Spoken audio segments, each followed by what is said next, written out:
My name is Hannah, and what began as the most blissful experience of my life, my honeymoon cruise with my husband, Luke, spiraled into a harrowing tale of survival that forever changed us. This is the story of how our dream vacation aboard the luxurious oceanic Voyager became a nightmare from which we barely escaped. It started as a perfect getaway. We boarded the oceanic Voyager, a gigantic ship that promised the ultimate cruising experience with its elegant suites, diverse restaurants, and endless entertainment options. The ocean's vast expanse was our backdrop, its endless horizons symbolizing the boundless future we envisioned together. The first 2 days were magical. We explored the ship, hand in hand, marveling at its grandeur and indulging in romantic dinners under the starlit sky.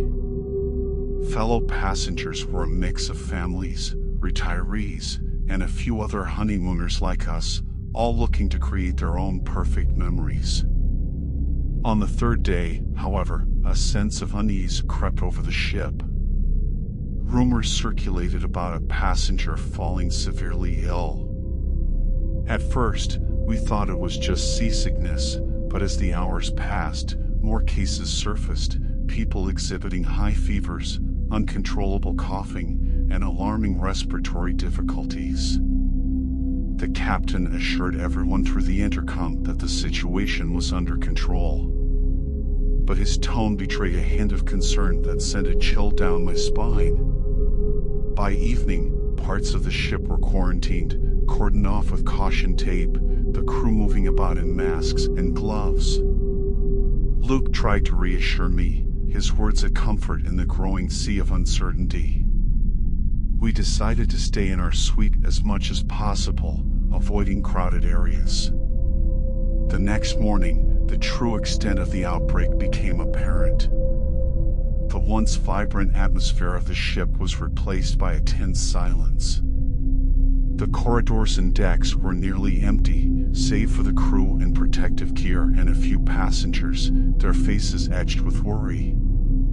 The captain announced a full quarantine. No one was allowed to leave their rooms. Our honeymoon haven turned into a gilded prison. We watched from our balcony as the endless ocean seemed to mock our predicament with its calm expanse. As the days passed, the situation worsened. Through hushed phone conversations with room service and overheard radio chatter from passing crew members, we learned that the illness had spread rapidly. Medical facilities on board were overwhelmed, and the crew struggled to maintain order and care for the sick. Luke and I clung to each other, our hopes of a romantic honeymoon replaced by a primal fear of the unknown. The once gentle rocking of the ship now felt like the movements of an unrelenting beast carrying us further into despair. Food and water supplies began to dwindle. The luxury meals we had enjoyed were replaced by basic rations delivered to our door. We heard ambulances in the distance when we neared ports, but no one was allowed to disembark. The ship had become a floating petri dish, an outcast on the waters. The sense of isolation was suffocating. Our only connection to the outside world was the TV, which broadcasted increasingly grim news. The outbreak on the oceanic Voyager had made international headlines, our plight a media spectacle. I remember the night the panic set in. We awoke to screams echoing through the ship, the sound of running feet, and urgent voices over the crew's radios. Something had snapped in the passengers, fear had turned to hysteria. Luke and I huddled in our room, the chaos outside our door a stark contrast to the eerie calm of the sea visible from our balcony. We whispered promises to each other, trying to ward off the growing dread that we might not make it out alive. The next day brought a glimmer of hope. The captain announced that arrangements were being made to evacuate the ship.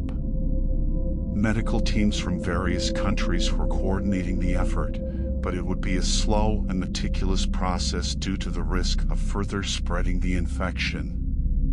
The evacuation began, priority given to the sick and elderly.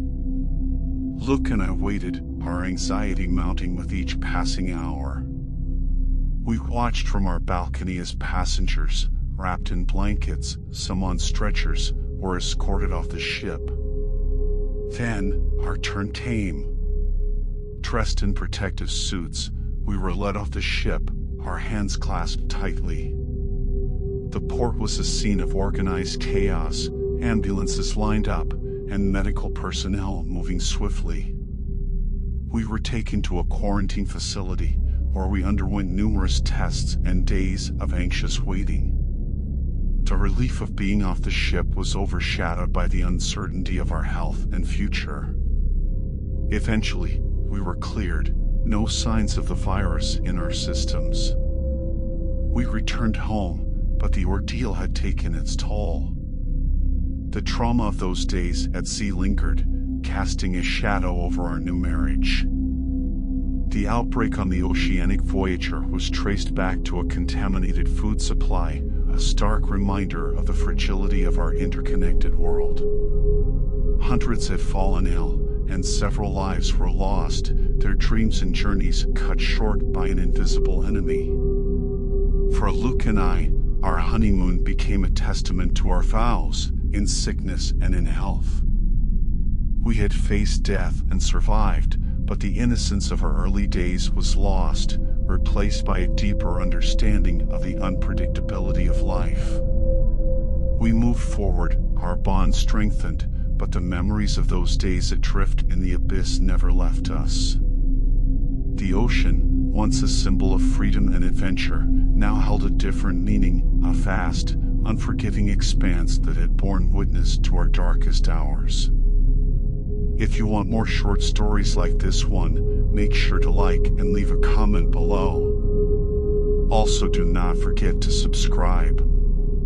Thank you for watching, occultists. Until next time.